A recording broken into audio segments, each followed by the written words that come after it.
Away from education, the National Road Safety Authority has asked the police to investigate a traffic violation involving a Toyota Land Cruiser which took to the opposite lane of a highway.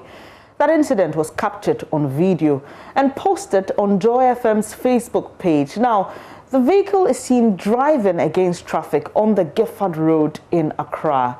Though quite typical of many Land Cruisers on our country's roads, it comes at a time the National Road Safety Authority is stepping up efforts to end carnage on our roads following the death of nearly 800 people in road crashes in just the first 3 months of this year.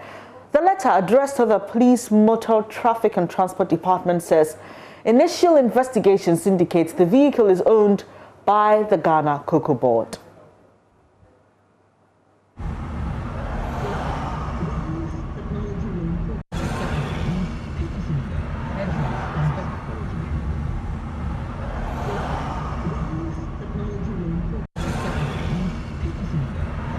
So I just gave you some time to watch that and just soak it all up in. But we've been joined on Zoom by Henry Asumani. He is the head of planning at the National Road Safety Authority. Thank you so much, sir, for your time this morning. So are we going to see many referrals to the Ghana Police on violations like this? Yes. Good morning to our viewers. I think the time has come for us to tackle this menace on our roads where people take the law into their own hands and drive as if they are not to abide by our laws. Because if you look at this video you have just shown, this is a total disregard for safety, a total disregard for the rules and regulations on our road. And this is something that the authority takes seriously. And I think that we should hold the bull by its horn and make sure that something is done to curb these things and stop others from doing things such as we see in this video. Mr. Asumani, I know that your authority has been given the power to punish. Is it that this does not fall within what you are allowed to do by law? Thank you very much. I think that I would like to just explain something. Yes, it falls under our remit where we need to push anybody who is responsible within the road safety sector. In this sense, meaning that we need to ensure that the police is able to do their work to the maximum. So in this sense, that is why if you look at the letter that we copied, we have sent to the police. And we would ensure that the police are able to apprehend this culprit, whoever did this, and the person brought to book. And I know for multimedia, you would follow this story. I will be furnishing you with any updates that come out of this story. And we would all look at and see the story through and through to the end. We are very pleased to help in dealing with the menace on our roads. And this, like I mentioned earlier, was a video posted on Joy FM's page, which trended and I'm sure caught your attention. But beyond what we put out, is there a monitoring department of the Road Safety Authority that will go out itself or goes out itself to monitor and pick up some of these things firsthand? Yes, we have the Regulations, Inspectorate and Compliance Directorate. And under this directorate, we have road safety inspectors. And the work of these road safety inspectors are to see such violations, bring to the attention of the authorities, and then we will bring to the attention of anybody who should be taking charge of such things. Now, the protocol you just stated appears to be quite not cumbersome, but quite I mean, it appears to be just too long. Let me just explain again. Okay. Maybe it's not that cumbersome. Let's say now we have surveillance cameras from the national security which are monitoring our roads. The police is coming up with the speed and red light enforcement cameras which would apprehend road traffic offenders. Then apart from using this technology, we would also go the manual way where we have road safety inspectors on looking at the lorry parks and then on our roads with the police. And when such things come up, we would expect the police to apprehend and prosecute such persons. So as I was trying to explain, it is not very cumbersome. It is a simple solution, and we would also appreciate when we can't be everywhere at every time. When people also see such things, they are able to gather evidence and then send to us, and we will take action. How do they do that? How do they send it to you? Pardon? How do they send it to you? If someone is watching and they see an offense and they're able to capture it on their phones, how do they send it to the Road Safety Authority? For now, we have social media handles on Facebook, Twitter, Instagram. When you go there, you find us National Road Safety Authority. If you just send it through that link, we would have it. But apart from that, we're also developing a road safety information center. And as soon as it is ready, we would share how we can be contacted through this road safety information center. Then when you share it through that, we will get hold of the videos, the pictures, and any complaints that would come. We would investigate and take appropriate actions. But for now, the best way to get your attention is to tag you on social media. So let's get on to social media, because I have another video to show. And this sadly involves an adult who is putting a child at risk. I mean, you would expect that the adult would take decisions on behalf of this child who may not know right from wrong.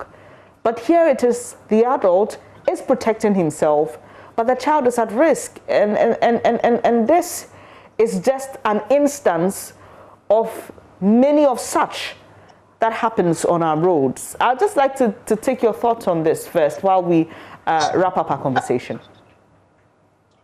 The first thing I would say is that this is a very dangerous situation, because even how the child is positioned on the bike, it's not safe. Then also, he's without a crash helmet, which under our regulations, sitting on a motorbike, you should be wearing a crash helmet. So this is a very unsafe act, which shouldn't go unpunished. So as I said, you have brought this to our notice. We would investigate the ownership of this motorbike using the vehicle, the motorbike plate number, contact the police and then the DVLA, and then we will apprehend the person and then take it up from there. I know that the statistics show that many of our road accidents are as a result of human behavior and attitude, but there's also the aspect of road infrastructure, road maintenance that is usually shelved. And I'm going to give you a typical example. On the airport Action Chapel, Spintex Road, there is a broken down street light, and a portion of it is in the road, and this has been there for, if I'm not mistaken, about 4 to 5 months, and it just brings to mind your department that you said is responsible for inspection. So is it that we're just looking out for mistakes that drivers or pedestrians commit, or we are also looking at the failure of government institutions mandated to ensure that our roads, the traffic lights, and every other thing needed to ensure road safety are working? Okay, thank you very much. You realize that when it comes to the road safety sector, we have 3 constituents. We have the road users, we have the road infrastructure, and then we have the vehicles and motorbikes. And these are the 3 constituents that make up the road traffic environment. And if any of these constituents are not in the right shape, that brings about a crash. So no, we are not just looking at the human aspect. It's just that because the human aspect constitutes more, we hear a lot about the human aspect. But we also tackle the road infrastructure and then the vehicle itself. Our mandate also mandates us to be able to ensure that such things that you have just emanated, as in the street light being on the floor and protruding into the road for the past 5 months. Our mandate also, and we are supposed to ensure that such things do not remain on the road for that long. And I would ensure that we would go look at these things and make sure that the authorities who are supposed to remove these things from the road take action. And this one is an immediate action. It is not something that we are now going to do. It is an immediate. You have brought it to our notice. You show the area. We would send some inspectors to verify this area you have just shown and ensure that the right thing is done.